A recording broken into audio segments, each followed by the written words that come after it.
que les gens te connaissent un peu mieux, tu travailles à GRDF, c'est ça? C'est ça, je travaille à l'accueil de Brétigny-sur-Orge.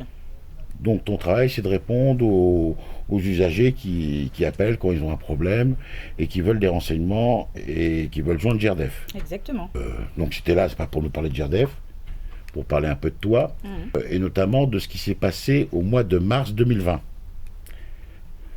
On apprend le début de cette terrible pandémie, et tout le monde, tous, on parle de masques, de comment on va se protéger, qu'est-ce qui peut nous arriver, etc. Et donc, comment ça s'est passé à ce moment-là, à Brétigny, entre salariés?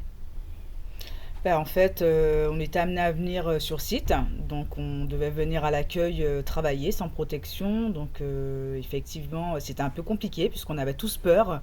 On n'avait pas de masque, on n'avait rien pour nous protéger. Donc c'est ce qui a un peu tout fait, c'est ce qui a tout fait commencer. Voilà.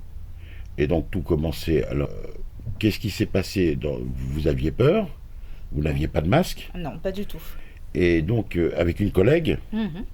il s'est passé quelque chose. Bah là, du coup, je ne vais même pas dire une collègue, c'était une copine, hein. Enfin, c'est Oui, une copine. oui, Elle m'a fait part de sa crainte, puisqu'elle a sa mère qui est âgée, hein. Elle ne trouvait pas de masque pour protéger que ce soit elle ou sa mère. Donc moi, étant donné que j'ai une cousine qui en avait par rapport à son travail, vu qu'elle fait des manicures, en fait, du coup, je lui ai proposé de lui prendre une boîte de masques. Donc ma cousine, elle m'a dit qu'elle me passait la boîte de masques au prix de 25 euros. Donc j'ai dit, il n'y a pas de problème. Donc j'ai récupéré cette boîte de masques et j'ai proposé à ma copine avec qui je travaille cette boîte de masques au prix de 25 euros pour qu'elle puisse se protéger elle et sa mère.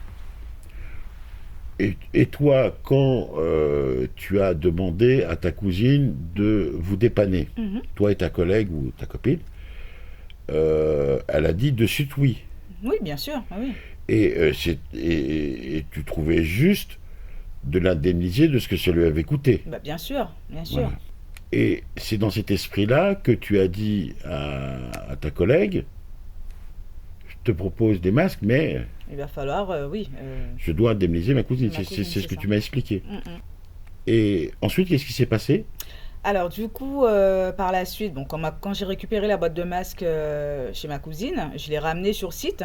Sauf que ma copine, enfin ma collègue, elle était pas là ce jour-là, donc j'ai remis à ma responsable en main propre, puisque moi je ne voyais pas quelque chose de mal intentionné, donc je lui ai remis cette boîte de masques afin qu'elle puisse la remettre à ma collègue. Elle t'a dit oui, pas de problème. Oui, bien sûr, bien sûr. T'as pas fait de remarques, Non, non, pas du tout. c'est incroyable, d'où tu Ah sors non, ces non, masques, non. non rien, Elle a c'était récupéré, naturel. elle m'a dit, ah ben merci, ok, je vais lui donner. D'accord. Pour que un directeur de GRDF, le directeur régional de GRDF, trouve quelque chose à redire et te convoque dans le cadre d'un entretien disciplinaire. Mm. Tu t'expliquais auprès du directeur Exactement ça, ouais. et il te reprochait quoi? Ils m'ont reproché de vouloir faire un business avec cette boîte de masques que j'ai proposée à ma collègue en lui rendant service. Donc ils ont totalement marginalisé mon geste. Donc ouais, c'est ce qu'on me reproche d'avoir voulu faire un business sur mon lieu de travail et avoir utilisé la messagerie. Voilà. Mm. Toi, tu as dit très clairement que tu as indiqué que tu ne comprenais pas la procédure parce que toi, tu voulais rendre service. Exactement, ouais, Voilà, c'est tout ce qui s'est passé. ouais. Mhm, c'est ça. Tu n'as jamais reçu d'argent dans toute cette affaire. Ah, pas du tout. Je n'ai pas reçu d'argent et ma collègue, elle n'a pas réceptionné la boîte de masques non plus. Et ça fait plus de 6 mois, juste une procédure qui consiste à tous les jours te promettre de te licencier. C'est tout. Exactement. C'est tout. C'est quoi le plus pénible là-dedans? Le plus pénible, c'est déjà de supporter tout ça, de pas savoir ce qui va m'arriver dans un mois, dans 2 mois, je ne sais pas. Je vis là sans savoir ce qui va se passer demain. Le regard des collègues, les chuchotements à droite et à gauche, l'ignorance aussi ils ont même pas pris la peine de me recevoir pour me demander comment j'allais, rien. L'ignorance, voilà. Je suis là, j'attends. Est-ce que tu te sens blessé? Blessée, salie, et oui, oui, très blessée. Mm. Je le vis très mal. Est-ce que le regard de tes collègues, tu penses qu'il a changé depuis qu'on essaie d'expliquer ce que tu vis qui est injuste? Alors, il a totalement changé et justement, ça me réconforte un peu puisque ils ne comprennent pas, ils sont outrés de cette situation. Ils me soutiennent justement, donc ça me permet de tenir le coup. Ouais. Et depuis le mois de septembre, Mhm. où on a commencé à parler de ta situation, pendant 6 mois, tu es resté avec des collègues qui se demandaient qu'est-ce que tu as bien vu faire de terrible et tu ne sentais pas chez eux cette solidarité, c'est ce que tu es en train de me dire. Au début, oui, puisqu'ils connaissaient pas l'histoire, ça a été camouflé, ça a été caché, donc ils ne connaissaient pas, ils avaient juste des bruits de couloir, donc effectivement, ils se faisaient des idées, des jugements. Et puis une fois que ça a été dévoilé, ben là, ça a changé en fait, c'est un autre regard, ils sont plus solidaires. Au contraire, il y en a même qui m'envoient des messages, ils me disent qu'ils ont mal au cœur en fait de cette histoire, qu'ils sont écœurés.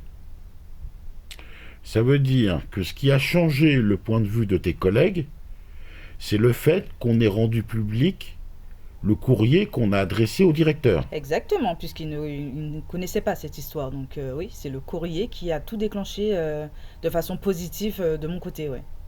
Ça veut dire que tous les agents de GRDF qui ont été au courant du détail de cette affaire Mhm. t'ont vu sous un autre regard, sauf celui qui te traque depuis 6 mois. C'est ça, tout. Donc on va se demander pourquoi cette personne t'en veut autant. Je me pose la question aussi. Et pourquoi ceux qui sont au-dessus de lui t'en veulent autant.